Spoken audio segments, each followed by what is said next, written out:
youth organizer na NPP say na no Nhyira Baumia eko Sunyane okay na ho no koka asem bi ene aye na ha nti so no no otiase otidwumade na se nyanti ese no nso mo hwe de kwa obani ai tina hama me na Michael Osei Boatin Pope bibi aboko de you had me ho ye menya ya da okropon ase pa Sunyane fo nyina ho te se ne I mean wo de bono is na hafo yes wona nam nyina di uduma no a tete bono ahafo no be mic ne kakra ma me tete bono ahafo no okay nyame adom obi ho ye right ya ho ye right that's fine minimisa Baumia eba ye no na mo receive no kama na mo ho with the SDF program no Baumia eba ho no SDF program na yeso another program wa kra okay but me penyin for ho no etimi receive no papa fe so me hu abronye ne omo aka no yes party for EP by okay ebegina wa 2 na SDF no so e kwa mo fa so je no na efebro so keke okay na efebro so en ye de sakonya we beda SDF so ase se omo gen fefefe so na omo ne kasa yi na mjidi se eneme da ye nim no eso but after that no I mean I say ensem a obobo so ho no ai Ghana ho nsem no bi ekeka ka ho a na oka amamuo no ete won ni ade ba so far I think say o hwe indicators yi na sisi akra na ya pool abedu 8th largest economy in Africa has he say team say aban no pasika sem tutu ya de amamuo na obo ne ho modern and people are saying say Baumia nsen kan na ko say I said the bibia anya no but I think na no man so ko nanim kakra on the side of the MPP is it I mean our opposition style and the reality na mo nhye dan hu akwa we didi ka mefa konya we so achia wotifu na ni ahwefo na sisa ahwefo ka ho yeah mechi ahwefo so na we do adaroma afa konya we so hia otumfo Osei yeah wadaroma se de woka no kre Dr. Mahmoud Baumia ekokasa efa amamuo no ho ewo nhia yi mu ase right na esimo kan enye se eye NPP na opposition tactics okay eye enyema eye real ewo yedada sitinani right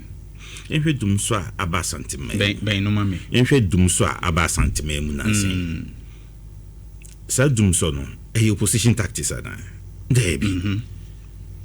enene henra o de mfa enra enimbe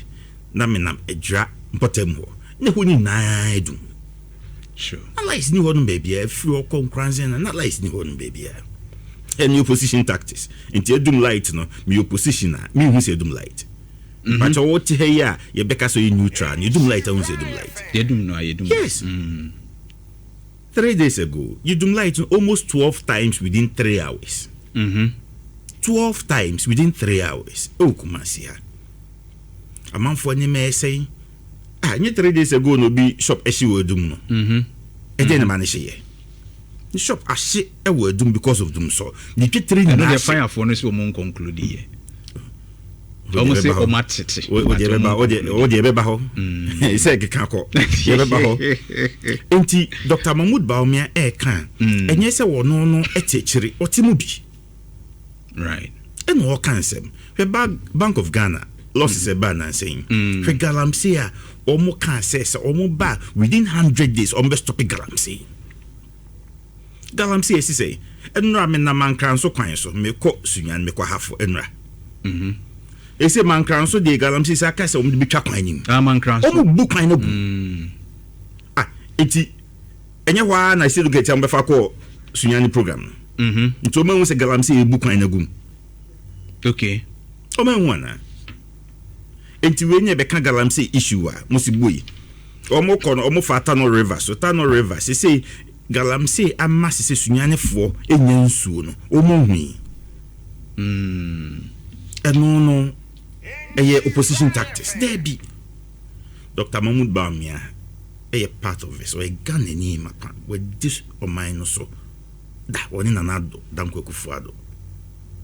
wonim said na nyemesitie wonim enema essay and wonim die John Dramani Mahama, the current president of our country, Ekaye, and son of Obidio Minoso. Senka Obeye, I won't ye. What you can be a Sisania Manoso. But the big can say, Obi a wajika, also winning tripa, now the car no aquashia menemudi and car. Will be now we need them Baileys, and case Ujano man, didn't experience it because we will be unquam fantasy. That's it. That's what I mean. The communication out there is about me, you know. Say when Timikra manage CD now, abang we are managing ye no manoma be brom fin say it's working good. Inti woni me ya kasabe onim ho ne srampro. That's it. Sanse mu no mo kikan ya na me pese mu amunim de no ya na mo correct wo mo. If you say wonim say ba me anje ka nimtwi 2024 no ba say mo first year and mama na me mate. Okay. And what you when producer difference mu. Yeah. And some our bets now becano producer to me must say on the can yet. I know it my sir. Maybe okay, some would not take Mike and him now Casani producer Nekas, no a vice president. Vice president no me the man would do with move pie Cassia Pie say. Where vice president no what be pushy yama some major policies I implemented a Buagana and then you didn't touch it. It means that no pussy by never be one man who can. Right. But the man who can was here and so know the difference. Yamfa Nhyira John Dramani Mahama. No a vice president no. A dear policy. And I say a dear policy and not that time no. Yeah, or my didn't but I had papa. Me pacho in it means I show no na memwa wo bu ni de obebu ni mre bi atwam na o hwede Dr. Mahmoud Bawumia ebe ye as vice president na ji say de akonya ma Dr. Mahmoud Bawumia obeboa asen de Nhyira John Dramani Mahama eye nnenu bebre kwa omo blemu ne say oji IGP key no dollar no still ehuri ye ena omo kire nso say say wo hwe ne contribution to the economy na baby inflation ne nam ne ade ni ade na say as wa money ho modern ti as a man economist e do baby kra na o digitalization digitalization kra ne so beboa economy ni more sin de na mo ho hes onye na okay from 2017 to 2019 right so the economy in Sydney city 2020 and COVID-19 yeah.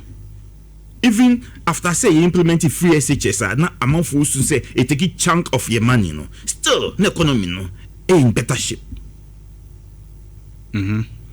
After COVID breaking, you know, and the man and one ye Ghana na we are seeing na,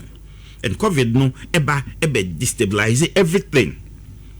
Inter no, uko US na nyagro, uko Europe na nyagro, China mu na affect you badly. Inti enye say you feel and maybe a trenching bin to your claim. Uchika akwana kan kunya accident. Wa feel car driving and Debbie. But well bank so HRS mismanagement ka ho. Sika sem no de ento tuye no anko yi bebre nti ne kan COVID-19 no de no enye the so reason for ya ho kire ne ye haw. COVID-19 by ye no in 2022. Na ebin si da. Na ebin si da. Ebinsi da no nti emaye take decisions be to protect human lives. Nti no mismanagement ni be by because we protect human lives. Ade ni binsi da nka e by ni o president bi da ho say this is the president say esi aye 1 2 3 ni be ya nka fine we bit ma manage ni but edu ho no obi aye bibi say de be ya enipa nkwa no ye be gi esi o enyame adom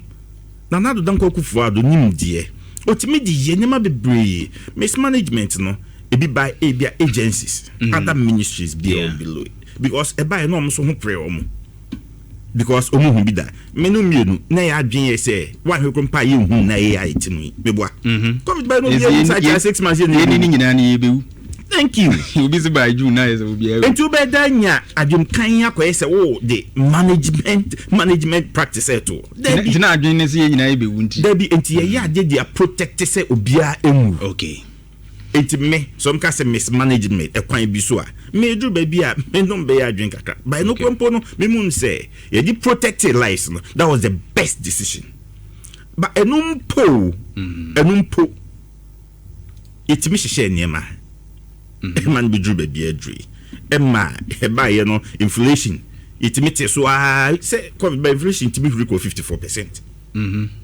Later by saying 23.7, 24 roughly. 23%. Ya no beje ya, omso mo about 5%. Na 5% na kasa ne boy, you bo 16 billion Ghana cedis eka. So we free 23 no about 5 no. What about 16 billion? No be the free 54. About 23 about 6 billion I was on TV that. Also on TV that. Oh, 16 billion no there. Eh? Just imagine. And me when say Ghana for atena se omo say de bia NDC ebe pa kunya na for no omo den tro nsem kan basa eneba because ekoyia enka see Samuel Lusu in fact bono mo side seats Samuel Lusu bebrebe o hwa historically mo Lusu seats fa enka unso be pick mo MPs no I mean they would have rewarded them with the votes and all those things but o hwa shocks omo de ma mo now you youth organizer na mo Lusu mercilessly to the NDC. It tells you say I say more modern cry now meaning say why you youth organizer paying or share dynamics in so now the MPP is losing more youth.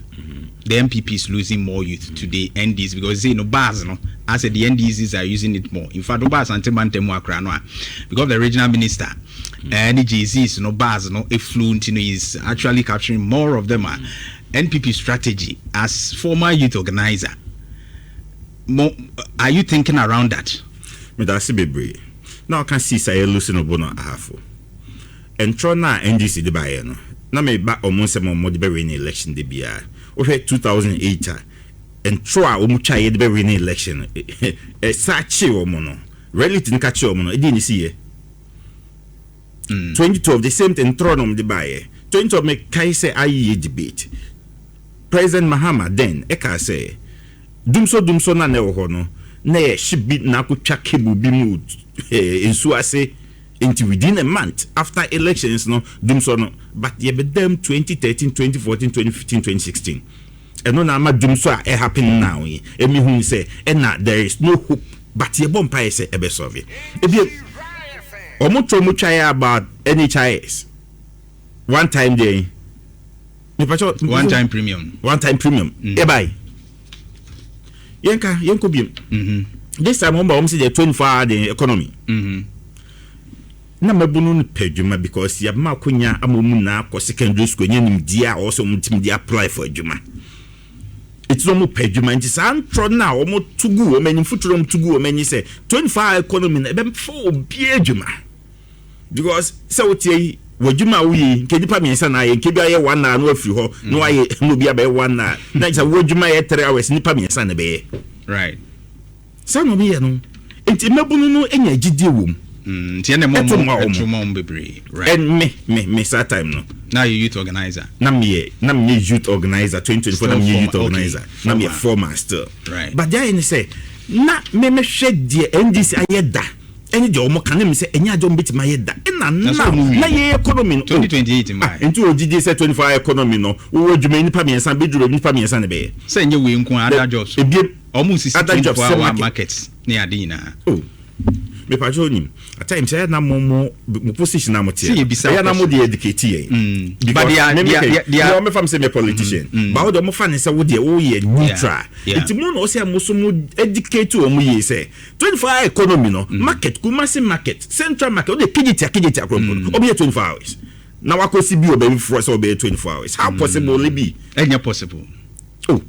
there be now tell who say be possible there be light compound factories be adwuma compound no mutimi produce mai how much more than 24-hour economy there be ensem do ho politicians ne kan mesem eya mo mayentina so na yentie biem na yendwen ho ba mienu miensa ti unyi ni se be ye there be na mpacha wo tie wo gidi se be ye wo de emfa bia anto nchen na yenhwe Ghana nti there be onye 4 years ade bi wo ho a e ba wo okay no na do type free SHS no be any say free SHS no e bit my bad e ka ne wo yes e ba na possible right and anya possible right 24-hour economy engineer so be na wo say me metem shop e wo kijitia o se memfa nipa miensa na me koda o ma hwe ho ama me na won koda e krompo no mo ho krompo no wo preso wo koda ija ho right o se be gina 24 hours no okay in part of factories no me your recommendation de be say ka factories na yesisi no why is it factory na wie but yesi bebre wo mun complete na bebre ni hene oh prime e bi ho den factory prime yesi starch ethanol yes is you operating is you operational me pacho I know say atembude o medua crops ni na akaka krabi to operate it yenko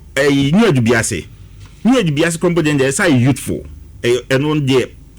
me can say o mo eni so ade hom dey say yenfa youth yenka o mo be 50 no mfa proposal ma no mo megisa project no eno rice milling factory na yenfa ma wo mo nti youth o mo adwuma nipa 50 no proposal ba ne dey ma wo mo na the factory na so mo nsa no mo asa for workers okay I will meet my for workers more than 200 nanka local farms and as local rice ya yedwe e ba no ma package ni ye o ma ye bibia na ka etimi dia call world market right no say ye ka say no e ye 25 economy a obitimi age atum because rice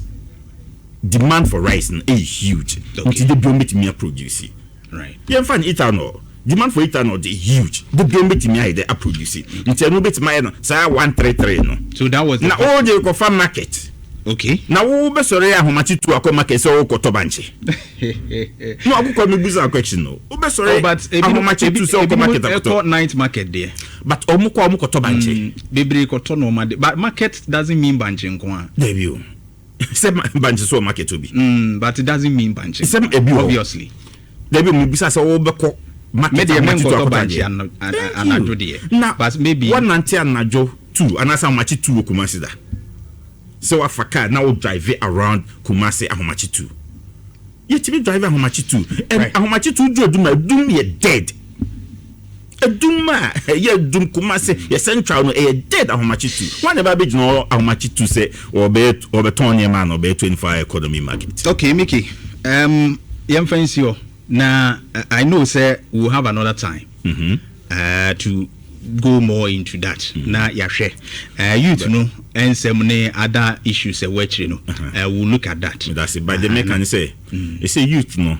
te